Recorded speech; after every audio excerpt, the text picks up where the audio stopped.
Subscribe कीजिए F study class channel को और बेल आइकन को दबाइए लेटेस्ट वीडियो सबसे पहले देखने के लिए।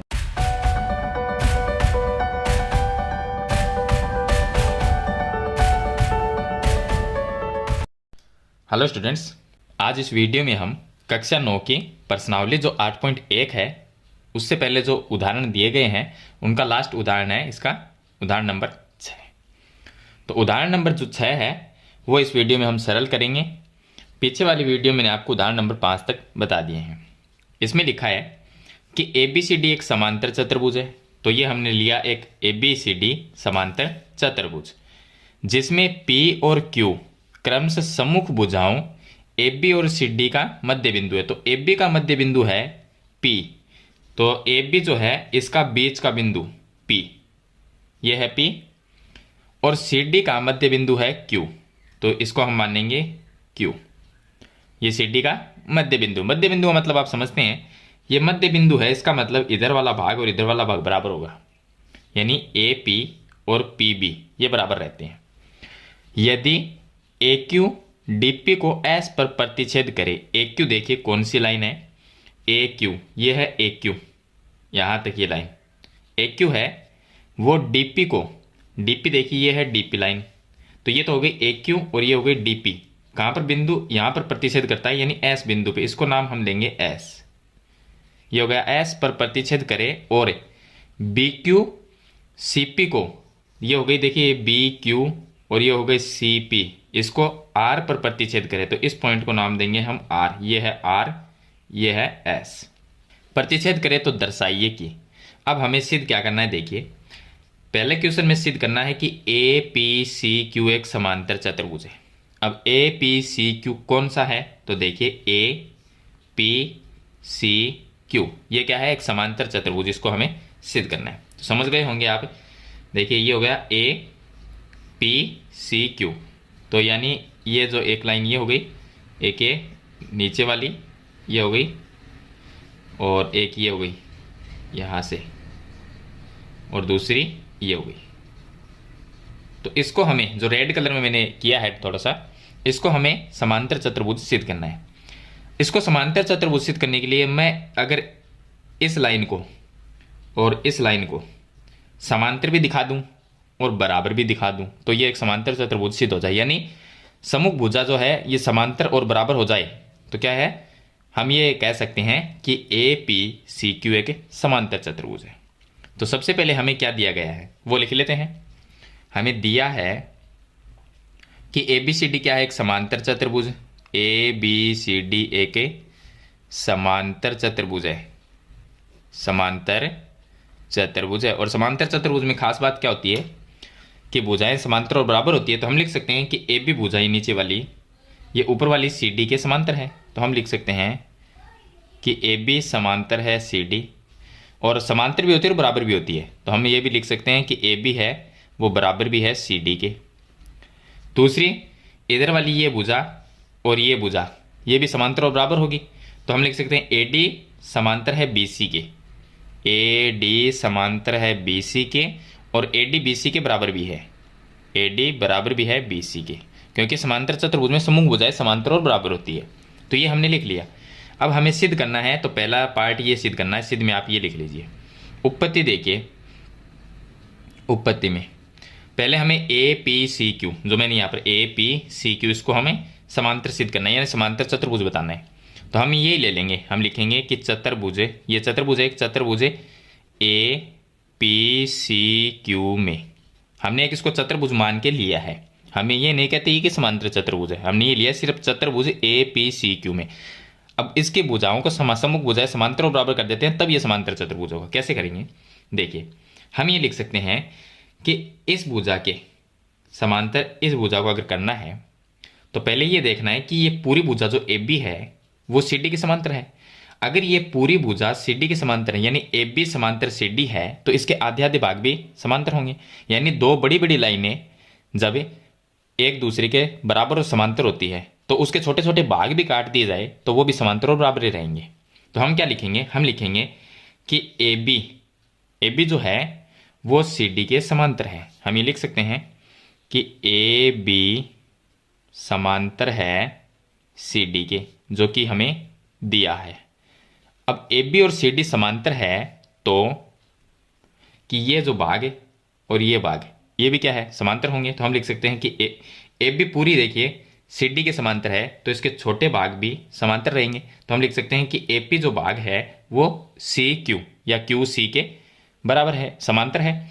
तो हम लिख सकते हैं कि ए पी समांतर होगी सी क्यू के, सी क्यू की, क्योंकि हमें ए बी समांतर सी डी ये बड़ी बड़ी लाइनें समांतर है, तो इसके छोटे छोटे भाग भी समांतर होंगे।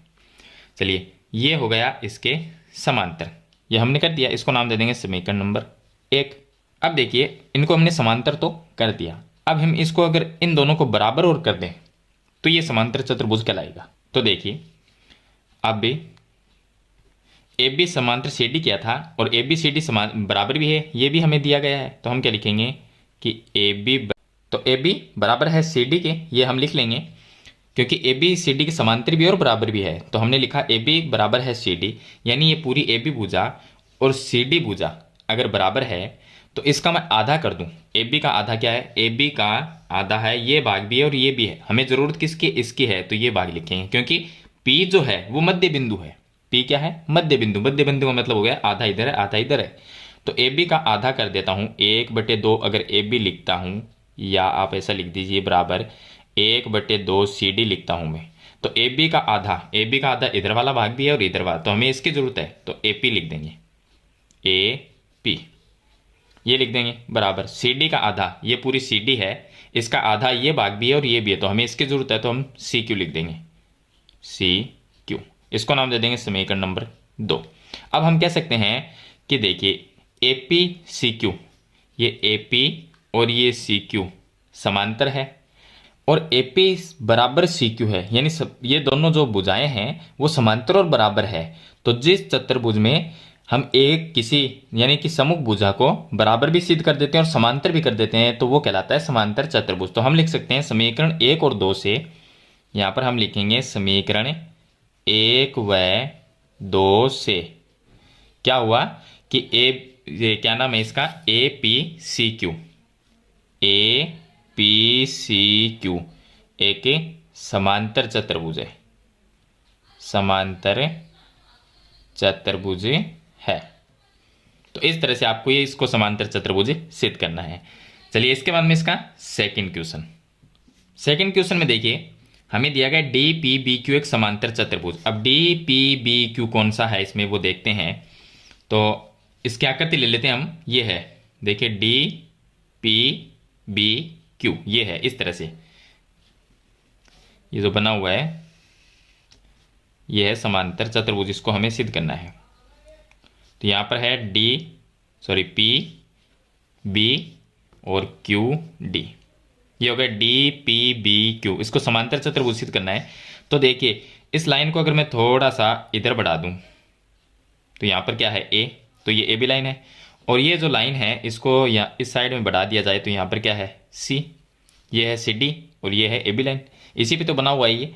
तो हम क्या करेंगे, देखिए ए बी और सी डी क्या है, ये चतुर्भुज है, पहले इसको लिख लेते हैं कि इसका नाम है डी पी बी क्यू में, चतुर्भुज डी पी बी क्यू में। इसमें हम ये लिख सकते हैं कि ए बी और सी डी समांतर है, जो कि हमें दिया गया है, ए बी समांतर है सी डी के, ये हमें दिया है क्योंकि ए बी सी डी पूरा क्या था, एक समांतर चतुर्भुज।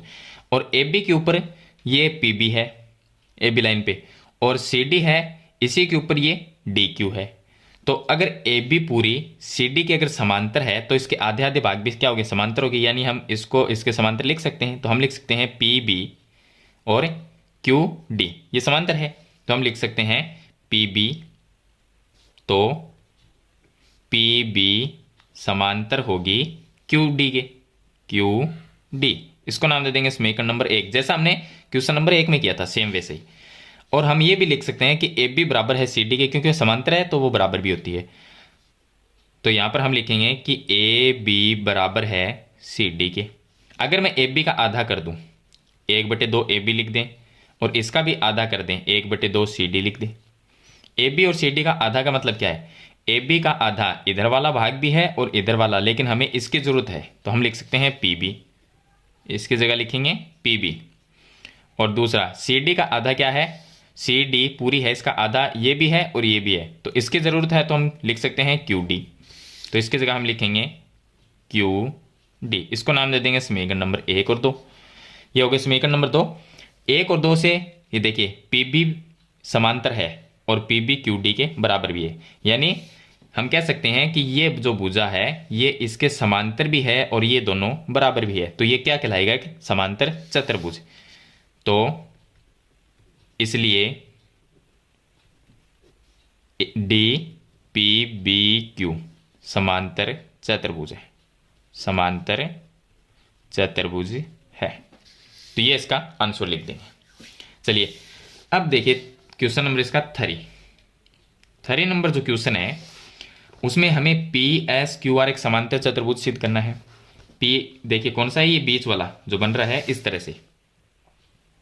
तरह से जो बना हुआ है इसमें बीच में, इसको हमें सिद्ध करना है कि एक समांतर चतुर्भुज है। अब इसका नाम क्या है, ये बीच वाले का इसका नाम है एस पी आर क्यू या पी एस क्यू आर लिख देंगे। तो हम लिख देंगे पी एस क्यू आर, इसको हमें समांतर चतुर्भुज सिद्ध करना है।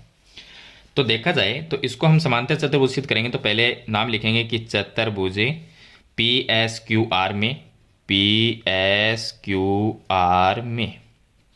इसके अंदर देखिए जब हमने ये देखिए इसको अगर मैं आगे बढ़ा दूं तो ये कहाँ तक जाएगी ये लाइन, अगर हम इस तरह से इसको आगे बढ़ाएं तो ये आगे और पीछे बढ़ाने पर क्या बनता है, इसको भी आगे बढ़ाएं और थोड़ा सा पीछे बढ़ाएं तो क्या बनेगा, ये बनेगा यहाँ पर डी आ जाएगा, ये बिंदु पी है, फिर यहाँ पर देखिए ये बिंदु पी है और ये इस तरह से है कुछ, इसलिए यहाँ पर नहीं बढ़ेगा, ये पी से इस तरफ आगे चला जाएगा और इस साइड से ये निकल जाएगी भुजा। तो ये है, ये नहीं है इसमें, यहाँ पर सिर्फ पी बिंदु है। तो देखिए ये पूरी जो है डी पी, तो ये डी पी तो ये है डी पी, और यहाँ पर है क्यू और ये जो पॉइंट है वो है बी, ये है पूरी क्यू बी, ये इसमें आ रही है। अभी हमने ये सिद्ध किया था कि पी बी क्यू डी एक समांतर चतुर्भुज है। तो देखिए इसका ये किसका भाग है, जो एस पी है वो इसका भाग है, इसी का ही तो भाग है, और ये क्यू आर ये किसका भाग है, तो देखिए क्यू आर है वो इसका भाग है, यानी इन दोनों का ही भाग है, एक तो ये और एक ये। तो अगर ये दोनों समांतर हमने सिद्ध किए, क्योंकि इसको समांतर चतुर्भुज सिद्ध किया है, तो इन दोनों का भाग जो होगा छोटा भाग हो तो वो क्या होगा, वो भी समांतर होगा। तो हम क्या लिख सकते हैं, हम लिख सकते हैं कि ये इसके समांतर है। तो हम लिख सकते हैं यानी कि ये जो बीच वाली है इसको हम इसके समांतर कह सकते हैं, क्योंकि ये पूरी समांतर है, ये पूरी आपस में समांतर है, क्योंकि हमने अभी सिद्ध किया था कि ये एक समांतर चतुर्भुज है। तो भाई डीपी जो है वो क्यू बी के समांतर हो गई, तो इसके छोटे छोटे भाग हैं वो भी समांतर होंगे। तो हम क्या लिख सकते हैं कि एस पी और क्यू आर ये क्या है, समांतर है। क्यों है, क्योंकि ये डीपी का और क्यू बी का भाग है। तो हम लिख सकते हैं एस पी समांतर क्यू आर, या हम ऐसा लिख सकते हैं कि पहले बड़ी बड़ी जो भुजा है डीपी समांतर है क्यू बी, हम लिख सकते हैं कि डीपी है ये है वो इसके समांतर है, क्योंकि भाई हमने अभी इसको समांतर चतुर्भुज सिद्ध किया है। तो हम कह सकते हैं कि ये भुजा इसके समांतर है। तो डीपी समांतर किसके है, बी क्यू बी के, तो हम लिख सकते हैं क्यू बी इसके समांतर है, तो इसके छोटे भाग हैं वो भी बराबर होंगे। अभी सिद्ध, यहाँ पर ऐसा लिखना है अभी सिद्ध किया, अभी सिद्ध किया, या सेकंड क्वेश्चन में सिद्ध किया। तो ये अगर समांतर है तो इसके भाग भी समांतर होंगे। तो हम लिख सकते हैं कि छोटे छोटे भाग कौन से हैं, एक तो ये है एस पी, तो एस पी समांतर होगा क्यू आर के, क्यू आर, यानी ये जो भाग है एस पी ये क्यू आर के समांतर होगा, क्योंकि इन्हीं का तो भाग है ये। तो हम ऐसा लिख सकते हैं।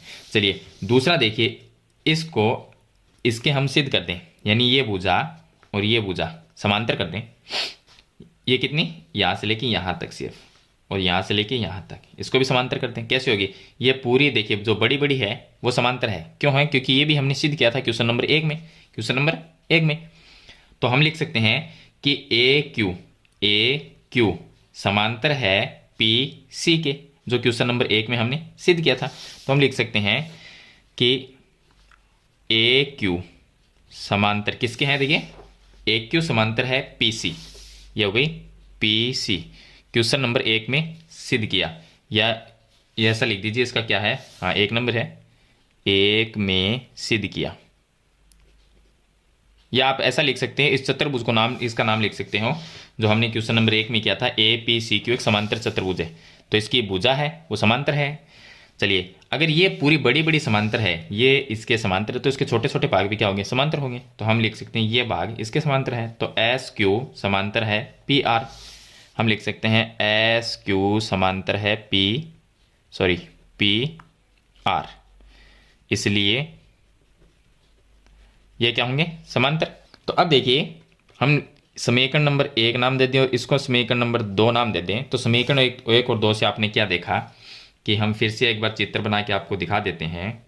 यहाँ पर है S P R Q, S P समांतर क्यू आर, ये भुजा इसके समांतर करती समीकरण 1 में।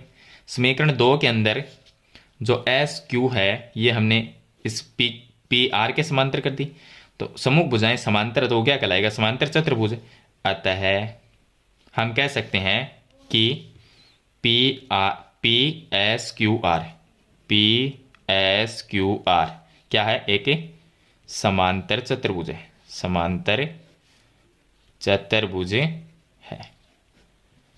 तो ये होगा इसका क्वेश्चन नंबर 3। तो इस वीडियो में मैंने आपको इसका उदाहरण नंबर 6 बता दिया है, जिसमें 3 पार्ट्स अलग अलग दिए गए थे। तो आशा करता हूँ कि ये क्वेश्चन है वो आपको अच्छी तरह से समझ में आ गया होगा। फिर भी कोई प्रॉब्लम आती है तो मुझे कमेंट में जरूर लिखें। वीडियो अच्छी लगे तो लाइक और शेयर जरूर कर देना, और चैनल पर नए हैं तो सब्सक्राइब करना, साथ में बेल आइकन का बटन जरूर दबाना। तो आज की वीडियो में इतना ही, मिलते हैं एक नई वीडियो के साथ, तब तक के लिए थैंक यू।